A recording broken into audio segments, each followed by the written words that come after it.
বরফে ঢাকা বিশাল পর্বত, সেখানে ভয়ঙ্কর ঝড়, ফেসে যায় একটা লোক, আর তাকে উদ্ধার করতে পৌঁছে যায় একটা মেয়ে। না, কাল্পনিক কাহিনী নয়, সত্য ঘটনা। 2010 সালে ঘটে যাওয়া। বরফের পাহাড়ের নিচে জঙ্গল, তার নিচে নদী, একই প্রচণ্ড ঝড়, তার মধ্যে এত বাধা বিপত্তি, শেষ পর্যন্ত দুজনেই ফেসে যায় সেখানে। আর তারপর একটা লোমহর্ষক সত্য ঘটনা অবলম্বনে মুভি। হ্যালো, তোমরা দেখছো এক্সপ্লেইন টিভি বাংলা। আজকের মুভি ইনফাইনাইট স্টর্ম। মুভি শুরু হয়, দেখা যায় এই মেয়েটাকে। মেয়েটার নাম প্যাম বেলস। মেয়েটা রেডিওতে খবর শুনছিল, যেখানে বলা হয় আজকের আবহাওয়া নাকি খুব একটা ভালো নয়। প্যাম তার এক বন্ধু রেস্টুরেন্টে যায়। প্যাম পেশায় একজন নার্স এবং মাউন্টেন গাইড, অর্থাৎ যারা পর্বত আরোহণ করে বা বড় বড় পাহাড়ে যায় তাদেরকে গাইড করে প্যাম। তার বন্ধু তাকে বারবার বারণ করে যে আজকের খারাপ আবহাওয়াতে কোনো পর্বত আরোহণ না করতে, কিন্তু প্যাম কারো কথা না শুনে রওনা দেয় গন্তব্যের দিকে। প্রায় অনেকটা রাস্তা পেরোনোর পর সকাল 6:50 প্যাম এসে পৌঁছায় এক বরফে ঘেরা পাহাড়ি এলাকা মাউন্ট ওয়াশিংটনে। জায়গাটা পাহাড়ি, নদী, বরফে ঘেরা পর্বতশৃঙ্গ এবং জঙ্গল, এক কথায় মনোমুগ্ধকর দৃশ্য। প্যাম একটা গাড়ির ওপর একটা খাম রেখে সেখান থেকে উপরে উঠতে শুরু করে। এরপর প্যাম প্রথমে পাহাড়ি, জঙ্গল এবং নদী পেরিয়ে ওপরে উঠতে শুরু করে। তবে কোনো কারণে প্যাম অন্যমনস্ক হয়ে পা পিছলে পাথর ভর্তি রাস্তায় পড়ে যায় এবং তার ক্লাইম্বিং স্টিক অর্থাৎ পাহাড়ে ওঠার লাঠিটা ভেঙে যায়। এরপর সেটাকে টেপ দিয়ে জোড়া লাগিয়ে সে আবারও উঁচুতে উঠতে শুরু করে। প্যাম যত উপরে উঠতে শুরু করে দেখা যায় চারদিকে শুধুই বরফ, যেন পাহাড়কে কেউ সাদা চাদরে ঢেকে ফেলেছে। তার সাথে হালকা হাওয়ায় উড়তে থাকা তুষার। কিন্তু উচ্চতা যত বাড়তে থাকে আবহাওয়া যেন ততই খারাপ হতে শুরু করে।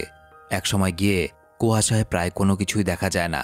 হঠাৎ করে প্রবল হাওয়া, সামনে বিপদ স্পষ্ট, কিন্তু প্যাম এই সব কিছুকে অগ্রাহ্য করে এগোতে থাকে সামনের দিকে। একসময় প্যাম দেখতে পায় যে পাহাড়ের বেশ অনেকটা উঁচুতে যেখানে সে আছে সেখানে কিছু পায়ের চিহ্ন, এবং এই পায়ের চিহ্নটা বেশ স্পষ্ট, বরফে ঢেকে যায়নি। সুতরাং কিছুক্ষণ আগেই সেখানে কেউ একটা তো ছিল।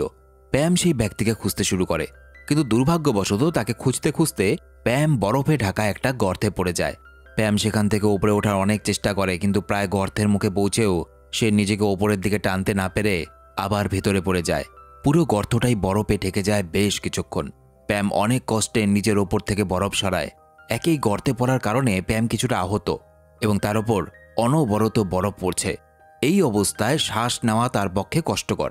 প্রথমে প্যাম বাঁশি বাজিয়ে সাহায্য পাওয়ার চেষ্টা করে, কিন্তু এই আবহাওয়ায় আশেপাশের মানুষ তো দূর, কোনো পশু পাওয়াও দুষ্কর। ওপরে ওঠার আপ্রাণ চেষ্টা করতে করতে একসময় প্যাম ক্লান্ত হয়ে পড়ে, তার চোখ বন্ধ হয়ে আসে। দেখা যায় প্যাম অবচেতন অবস্থায় তার অতীতের কথাগুলো চিন্তা করছিল, এবং তার চিন্তাভাবনার মধ্যে দুটো ছোট ছোট মেয়ে আছে। এই মেয়েগুলোর ছবি প্রথম দৃশ্যে দেখানো হয়েছিল প্যামের বাড়ির আয়নাতে। কিছু আনন্দের মুহূর্ত চিন্তা করার পর সে মানসিক শক্তি ফিরে পায়, গর্ত থেকে নিজেকে বার করে ফেলে। এক কথা বলতে গেলে প্যাম এরকম দুহাত দিয়ে নিজের শরীরটাকে টেনে বার করে আনে। তেষ্টার চোটে জল খেতে গিয়ে সে দেখে তার বোতলের জলটুকুও শেষ, কিন্তু প্যাম মনের জোর হারায় না। এই পরিস্থিতিতেও সে নিজেকে সামলে নেয় এবং এদিক ওদিক থেকে গাছের ডালপালা এবং লাকড়ি জোগাড় করে ওই গর্তটাকে ঢেকে দেয়, যাতে পরবর্তীতে অন্য কোনো মানুষ যদি এই পথে আসে সে যেন বিপদে না পড়ে। সে আবারও ওই পায়ের ছাপগুলো যে দেখেছিল, সুতরাং এখানে কোনো মানুষ আছে ভেবে মানুষটাকে খুঁজতে শুরু করে। আর সেখান থেকে 2-1 পা এগোতেই প্যাম দেখে সেখান থেকে কিছুটা দূরে কিছু একটা রয়েছে যা এই তুষার ঝড়ে পড়ে ঢাকা পড়ে যাচ্ছে। এটা দেখার পর প্যাম সেদিকে এগোতে থাকে, কিন্তু ততক্ষণে সকাল গড়িয়ে দুপুর প্রায় 1টা বাজে। দূর থেকে অস্পষ্ট কিছু বোঝা না গেলেও কাছে যেতেই দেখা যায় একটা মানুষ সেখানে বসে আছে। প্যাম লোকটার কাছে গিয়ে দেখে লোকটা জীবন্ত লাশের মতো বসে রয়েছে।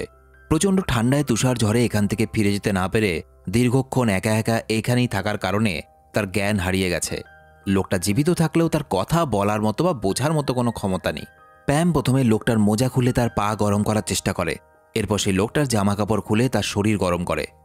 লোকটার জামা কাপড় খুলে তার শরীর গরম, আচ্ছা করে নাকি? এবং নিজের টুপি পরিয়ে লোকটাকে একটা প্লাস্টিকের বড় বস্তার ভেতরে ঢুকিয়ে নেয়, যাতে একটুও ঠান্ডা হাওয়া ভেতরে প্রবেশ করতে না পারে। অবশ্যই সেই বস্তার মধ্যে ফুটো ছিল, যেটা দেশে অক্সিজেন যাতে নিতে পারে। প্যাম তার সাধ্যমতো সব রকম চেষ্টা করে লোকটাকে কোনো রকমে দাঁড় করায়, এরপর নিজের সাথে নিয়ে নিচে নামতে শুরু করে।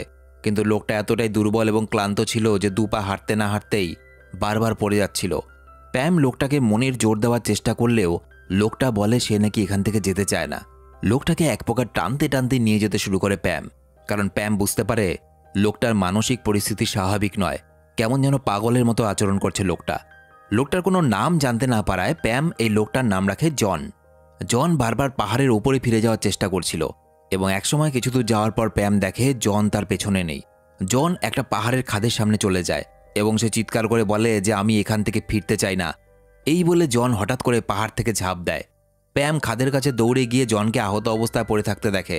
সে দেখে জন উল্টো হয়ে পড়ে আছে এবং একটা পা একটা বড় পাথরের ওপর পড়েছে।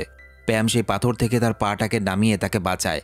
জন যন্ত্রণায় কাতরে ওঠে, কিন্তু জন প্রাণে বেঁচে গিয়ে খুব আফসোস করতে থাকে, কারণ সে চাইছিল মরতে। কেন? কারণ তার মানসিক অবস্থা ঠিকঠাক নেই। ওখান থেকে বেঁচে ফেরার পর জন খিদে ক্রমাগত বরফ খেতে শুরু করে এবং বরফ তার শরীরকে আরও ক্ষতিগ্রস্ত করতে পারে বলে প্যাম তাকে আটকায়। এরপর প্যাম জনকে বলে যত তাড়াতাড়ি সম্ভব রাত হওয়ার আগেই এই বিপজ্জনক এলাকা থেকে নিচের দিকে নামতে হবে। তারা দ্রুত পাহাড়ের নিচের দিকে নামতেও শুরু করে। একটানা অনেকটা দূরত্ব অতিক্রম করার পর পাহাড়ি জঙ্গলের কাছাকাছি এসে তারা দুজনেই ক্লান্ত হয়ে যায় এবং এতটাই ক্লান্ত হয়ে যায় যে পা পিছলে সেখান থেকে গড়াতে গড়াতে নিচে পড়ে যায়। তবে এতে তাদের খুব একটা ক্ষতি হয় না, কিন্তু জন আবারও প্যামকে এখান থেকে চলে যেতে বলে।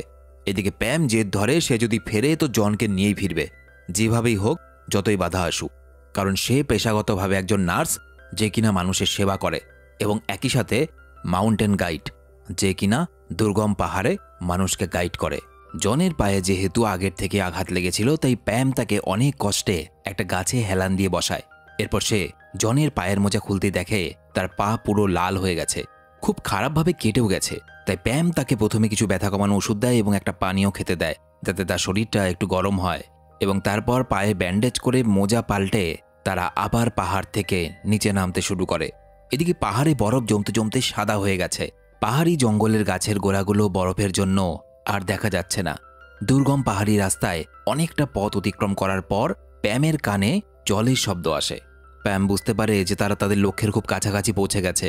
যেহেতু নদীর শব্দ পাওয়া যাচ্ছে, সুতরাং সামনেই সমতল ভূমি আছে এবং সেখান থেকে তারা গাড়ি নিয়ে লোকালয়ের উদ্দেশ্যে রওনা হতে পারবে। কিন্তু এই সমতল অবধি পৌঁছানোর জন্য তাদেরকে প্রচণ্ড খাড়া ঢালু পথ পার করতে হবে। কিন্তু ব্যাপার হলো, প্যাম এটা করতে পারলেও পায়ের যা অবস্থা, জন কিন্তু এটা করতে পারবে না। তাই তারা একটা বুদ্ধি করে। প্রথমে একটা শক্ত গাছের গোড়া ধরে নিচ বরাবর ঝুলে পড়ে এবং সেখান থেকে হাত ছেড়ে স্লিপ কেটে কেটে নিচে নামতে থাকে। এরপরে আসে নদী পার হওয়ার পালা। দেখা যায় যেহেতু জন সাঁতরে নদী পার হতে পারবে না, তাই একটা গাছের গুড়ির ওপর শুয়ে আস্তে আস্তে জন নদী পার করা শুরু করে। কিন্তু অর্ধেক পথ পার হয়ে জন পিছলে নদীর জলে পড়ে যায় এবং স্রোতে ভাসতে শুরু করে। এটা দেখে নদীর অন্য পারে থাকা প্যাম খুবই ভয় পেয়ে যায়, কিন্তু সে কিছু করার আগেই জন ভেসে যায়। আর তার মধ্যে এই শীতের কুয়াশা এবং রাতের অন্ধকারে পাড়ে দাঁড়িয়ে দেখা ছাড়া প্যামের আর কিছুই করার থাকে না। কিছুক্ষণ পর দেখা যায় পাড়ের এদিক ওদিক বেশ কিছুক্ষণ খোঁজার পর প্যাম পাড়েই হতাশ হয়ে বসে জনকে ডাকতে থাকে। ঠিক সেই সময় প্যাম কিছু একটা দেখে অবাক হয়ে যায়। দেখা যায় প্যামের থেকে দূরে থাকা অন্য একটা পাড়ে জন অচেতন অবস্থায় পড়ে রয়েছে। অর্থাৎ ভেসে যেতে যেতে কোনোভাবে জন নিজের শরীরটাকে ওই পাড়ের মধ্যে তুলেছিল। প্যাম নদী পার করে দৌড়ে তার কাছে যায় এবং তাকে আবারও টেনে হিচড়ে বাঁচিয়ে আনলেও জন কিন্তু আরও অসুস্থ এবং ক্লান্ত হয়ে যায়। একদিকে পায়ের চোট, অন্যদিকে এতটা যন্ত্রণা সহ্য করার পর মৃত্যু যন্ত্রণার সমান মনে হতে থাকে প্রতিটা মুহূর্ত জনের। প্যাম জোরে জোরে ঈশ্বরের নাম নিতে থাকে এবং তার সহযাত্রী বন্ধুকে নিয়ে এগোতে থাকে। দেখে মনে হচ্ছিল যেন কোনো বাধাই তার মনের জ্বরের থেকে বেশি শক্তিশালী হতে পারে না। একটু পরেই তারা সমতলের অনেক কাছাকাছি পৌঁছে যায়, যেখানে পাহাড়ি জঙ্গল থেকে তারা কিছু দেখতে পায়। কিছুটা দূরে থাকা রাস্তার মধ্যে গাড়ি চলাচল করছে। তবে গাড়ি দেখে সাহায্য চাইলে তাদের থেকে অনেক দূরে থাকা গাড়ির চালক কিছুই শুনতে পায় না এবং চলে যায়। জনকে দেখা যায় জন কাঁদতে শুরু করে, কারণ সে তার সম্পূর্ণ আত্মবিশ্বাস হারিয়ে ফেলেছে। কিন্তু প্যাম শেষ পর্যন্ত জনকে নিয়ে তার সর্বশক্তি দিয়ে বয়ে নিয়ে কোনো রকমে তার লক্ষ্যে পৌঁছায়, যেখান থেকে প্যাম নিজের যাত্রা শুরু করেছিল। প্যাম তাড়াতাড়ি গাড়ির দরজা খুলে জনকে গাড়িতে বসতে বলে, কিন্তু জনকে দেখা যায় হঠাৎ করে কোনো কথা না বলে দূরে থাকা একটা গাড়ি নিয়ে খুব দ্রুত সেই এলাকা থেকে বেরিয়ে যায়। এবার এখানে প্রশ্ন আসে যে গাড়িটা কার গাড়ি ছিল যেটা নিয়ে জন বেরিয়ে গেল। আসলে প্যাম যখন যাত্রা শুরু করছিল তখন ওই গাড়িটা প্যাম দেখেছিল এখানে। এই গাড়িটা ছিল জনেরই গাড়ি। জনই আসলে গাড়ি নিয়ে এখানে এসেছিল এবং তারপর সে পর্বত আরোহণ করে, কিন্তু সে সেখানে খুব খারাপভাবে ফেঁসে যায় এবং তাকে উদ্ধার করতেই প্যামের এই মিশন ছিল। প্যাম এই ঘটনায় অনেকটাই অবাক হয়ে যায়, কারণ যে মানুষটাকে সে মনের জোর দিয়ে এতটা কষ্ট করে নিজের সর্বশক্তি দিয়ে এত দূর নিয়ে এলো, যাওয়ার সময় মানুষটা একটা ধন্যবাদ দেওয়া তো দূর, একটা কথাও বলল না, পাত্তাই দিল না। তো যাই হোক, এই ঘটনার পর প্যাম ক্লান্ত বিধ্বস্ত অবস্থায় নিজের বাড়ি ফিরে আসে এবং প্যামকে দেখা যায় সেই বাড়িতে ফিরে কখনো হাসছে, কখনো কাঁদছে, খেতে হয় খাচ্ছে, কেমন পাগলের মতো পড়ে আছে, যেন সে একটা প্রাণহীন মানুষ। হঠাৎ করেই কোনো যেন একটা অজানা দুঃখ ধীরে ধীরে প্যামকে মানসিকভাবে শেষ করে দিচ্ছে। কিন্তু কেন? দেখানো হয় প্যামের অতীতের একটা দৃশ্য, যেখানে দেখা যায় তার সাথে থাকা দুটো বাচ্চা মেয়ে কোনো একটা দুর্ঘটনার কারণে মারা গেছে, আর তাদের লাশ বুকে নিয়ে প্যাম খুব কাঁদছে আর তাদের কাছে ক্ষমা চাইছে। কাহিনী আবারও বর্তমানে আসে। দেখা যায় প্যাম আর 5টা স্বাভাবিক দিনের মতো সকালবেলা উঠে চা বানাচ্ছে আর খবর শুনছে, এবং সেখানে প্যাম জানতে পারে একজন ব্যক্তি নিজের পরিচয় গোপন করে সংবাদ মাধ্যমে জানিয়েছে যে কিভাবে নিজের প্রাণের ঝুঁকি নিয়ে প্যাম জনকে বাঁচিয়েছে, এবং এই খবরটা সারা শহরে ছড়িয়ে পড়েছে। এরপর প্যাম সেই পরিচয়হীন ব্যক্তির খোঁজ করা শুরু করে, কারণ সে অবাক হয়ে গেছে এমন কোন মানুষ যে কিনা তাকে জনকে বাঁচাতে দেখেছে, কিন্তু কোথাও খোঁজ পায় না। এরপর একদিন এক সাংবাদিক এসে প্যামের ইন্টারভিউ নেয়। খুব সম্ভবত সেই সাংবাদিকের কাছ থেকে কোনোভাবে খোঁজ পেয়ে প্যাম তার ওই বন্ধু রেস্টুরেন্টে যায় যেখান থেকে সে ওয়াশিংটনে যাত্রা শুরু করেছিল, এবং সেখানে দেখা হয় জনের সাথে। দেখা হওয়ার পরই জন প্রথমে প্যামকে তার জ্যাকেট এবং অন্যান্য জিনিস ফিরিয়ে দেয় যেগুলো সে জনকে পরতে দিয়েছিল। এরপর জন তাকে তার জীবনের কষ্টের কথা বলতে শুরু করে। জানা যায় সেদিন যখন পাহাড়ে জনের সঙ্গে প্যামের দেখা হয়েছিল, সেদিন জন মনের দুঃখে ওখানে গিয়েছিল আসলে, কারণ তার ভালোবাসার মানুষ কোনো একটা দুর্ঘটনায় মারা গেছে। এই জন্য জন মনে মনে খুবই কষ্ট পাচ্ছিল। সে তার ভালোবাসার মানুষকে এতটাই ভালোবাসতো যে তাকে কোনোদিনও ফিরে পাবে না এটা সে ভাবতেই পারে না, এবং কাঁদতে কাঁদতেই কথাগুলো সে প্যামকে জানাচ্ছিল। এবং এই জন্যই সে সেদিন প্যামকে বারবার করে বলছিল যে আমি আর ফিরতে চাই না, এবং প্যাম যে জনকে সেখান থেকে বাঁচিয়ে নিয়ে এসেছে এই খবরটা জনই সংবাদ মাধ্যমকে জানিয়েছিল। এরপর প্যামকে দেখা যায় সেও নিজের জীবনের এক মর্মান্তিক কষ্টের কথা বলে। সে জানায়, আমারও দুটো মেয়ে ছিল। হঠাৎ একদিন আমার বাড়িতে গ্যাস লিক হয়। জানালার কাজগুলো ভাঙার আওয়াজে দৌড়ে গিয়ে দেখি দুর্ঘটনায় আমার 2 সন্তান মারা গেছে। জানো জন, আজও আমার 2 সন্তানকে বাঁচাতে না পারার আফসোস আমাকে কুরে কুরে খায়। এখনও দুজনকে যেন আমি চোখের সামনে দেখি। আর নিজের সন্তানকে বাঁচাতে না পারার কষ্ট ভোলার জন্যই আমি দুর্গম পাহাড়ের পথ অতিক্রম করি এবং সেখানে যারা ফেসে থাকে তাদেরকে বাঁচিয়ে নিচে নিয়ে আসি। এটাই আমাকে বেঁচে থাকার অনুপ্রেরণা যোগায়। এরপর মুভি শেষ দৃশ্যে দেখা যায় প্যামকে। সে নিজেদের মেয়ের স্মৃতি মনে করতে করতে আর নিজের কষ্টকে ভুলতে পৌঁছে গেছে আবার সেই পাহাড়ের চূড়ায়। আর এখানেই এই মুভিটা শেষ হয়ে যায়। তো এই ছিল আজকের সত্য ঘটনা অবলম্বনে মুভি এক্সপ্লেন। ভিডিওটা কেমন লাগলো অবশ্যই কমেন্টে জানাবে, আর ভিডিও ভালো লেগে থাকলে শুধুমাত্র একটা লাইক করে বন্ধুদেরকে শেয়ার করে দিও।